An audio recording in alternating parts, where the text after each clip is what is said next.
We're back on Steele and Vance, and look at the pomp and circumstance that comes with a budget being rolled out. David Eby's first budget as Premier of British Columbia, Linda, and boy, it comes with a whopping price tag. Yeah, and usually we kind of know what all the big things are. They've been leaked out already. But the one thing that sort of caught me, I was like, oh, so they're going to actually go forward with that rental rebate.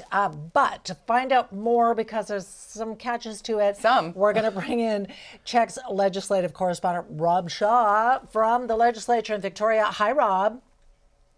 Hi there. There's always catches when it comes to the government. This one is that not all renters get it. No, you remember the renters rebate was a promise from the NDP in the 2017 election, and it was supposed to be $400 a year cash. That is not what we have got 6 years later. We have an income-tested income tax rebate program of $400. So you may not get it, depends on your income tax, and it depends on your income. If you have a household income of $60,000 or less, you would qualify for the full amount, that $400 a year. Once you hit 80,000, you get nothing. And so this is not a check.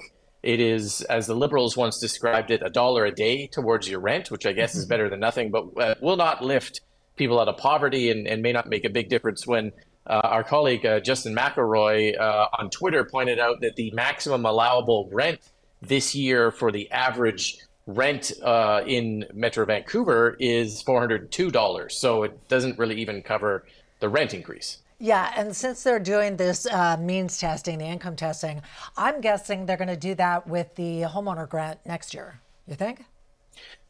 Yeah, you know, the homeowner grant is one of those things that makes no policy sense anymore, but governments are loath to touch it because people expect it and they want it, and so I'm not sure they're going to touch. I think they might leave the homeowners grant alone, but you never know. David Eby suggested on our show that something was coming, so we'll see. I'm not sure. We'll see. Let's go back to this budget, Rob, because as mentioned, you know, huge dollar figures going from a massive surplus to a massive deficit, forecasted, of course, and a lot of money being spent in some areas that might be difficult to actually spend the money because you're going to have trouble finding the people power and the means to do it. Like, it's great that you want to invest in the infrastructure to the degree that is written into this budget, but how do you get the things in order to build? Can you rent the crane? And will that have an opposite impact on the economy? Yeah, there's a big capital plan, and when we say capital, we mean like hospitals and highways and bridges and things like that. Billions and billions of dollars. But you're right, the labor is an issue. The cost overruns due to inflation are an issue. Almost every government project is skyrocketing over what it was budgeted for, which is a political problem for governments. They look incompetent. The opposition starts attacking them. Why is this hospital $100 million over? And also it adds to debt, right? And we don't talk about debt because it's kind of boring, but the debt has doubled. Under the New Democrats. We're almost at $100 billion now. And so it's kind of one of those things where we don't really, you know, like it's something that's being passed on to others. But in the difficult economic times like this year with interest rates and affordability and inflation, we don't really care so much about it. But it's adding up every time we build something. So it's a bit of a mixed bag there. Yeah, we found out more today about how the province plans to spend money around addictions and mental health. And it's great news, and yet the critics are saying still not enough. There's $1 billion here for mental health and addictions. The idea from the Premier is a seamless treatment model. It's starting at St. Paul's in Vancouver. The rest of the province is going to have to wait for that. We're not even totally sure what the seamless model looks like. There will still be fees on beds, which is something that is different from the BC Liberal plan that came out earlier this month. The Liberals also wanted a surge capacity, so you'd never have to wait. They would fund a private bed for treatment if you needed it. The Liberals aren't doing that. The NDP haven't tracked wait times. The Liberals promised to do that for beds. So there's fundamental differences in the plan. The NDP plan is a lesser plan, but it is also, they say, more realistic. They're in government. They have more access to what they can do and not do. I just don't think that it sounds like a lot of money. It just is not going to solve the gaps in silos and waits. There's still an average 29-day wait for a treatment bed in BC.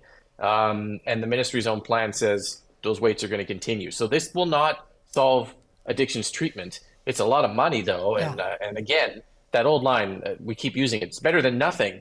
It is not the solution, though. So Pivoting from the budget a little bit, but it does still have to do with money, with Prime Minister Trudeau in town yesterday, announcement with Premier David Eby about the broader healthcare piece. Certainly that injection of money is helpful, but not as much as the province was hoping for, right? Yeah, it's a bit of money. It's going to, somewhere around $600 million, but we spend like, something like $30 billion on healthcare a year. It's the single largest thing that we spend money on. So this is a very small drop in the bucket. And BC's already basically spent it. It is all on people. It is all on a plan. It will not add more things. It will just help cover the existing costs. It's like a little bit of a cost sharing from Ottawa. So the problems in our healthcare system, ER wait times, ambulances, 911, family doctors, nursing shortages, they'll have to be solved by BC, and everything costs a ton of money, and nothing is going to happen soon. We have seen some moves for more medical spaces, training spaces, foreign training, doctors, and on, but those things have a lag time. And the question we have on this file is David Eby wants massive change very quickly. In healthcare, it's going to be very, very difficult to move things that fast. Always interesting stories coming out of the capital. Rob Shaw, thank you so much for joining us. Thanks for having me. Rob Shaw, CHEK's legislative correspondent. He's the best. We love him as our teammate. We do. Yeah, we call on him and he's just like, okay, let me set up. I got this.